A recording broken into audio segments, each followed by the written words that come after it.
Ma question s'adresse à Monsieur le Premier ministre. Boualem Sansal reste embastillé. Quelle surprise, quel séisme imprévisible. Vous nous aviez promis la réussite par la soumission, la libération par la génuflexion. Nous vous avons écouté, nous avons retiré dans un esprit de responsabilité notre proposition de résolution visant à abroger les accords de 68. La France a retenu son souffle. Et pour quel résultat? Une grâce transformée en gifle, l'humiliation. Sansal reste dans les geôles et vous récoltez les crachats d'un régime voyou. Jamais la France n'a été aussi insultée par un État à qui elle a tant donné. Visa, aides au développement, diplomatie bienveillante, repentance sans fin jusqu'à la limite de l'indécence.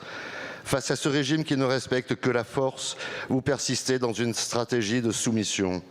La dictature algérienne et ses procès staliniens se moquent de vos prosternations feutrées.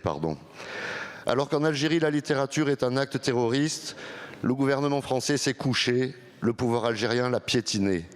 Tebboune joue, la France attend et Boualem Sansal croupit. Allez-vous reconnaître l'échec total de votre stratégie? Allez-vous enfin oser le rapport de force? Allez-vous inscrire en urgence notre proposition de résolution pour abroger les accords de 68? Allez-vous oser le blocus diplomatique? Allez-vous suspendre tous les visas et toute l'aide au développement? La France ne peut plus être à la fois le bailleur et le paillasson de la voyoucratie algérienne.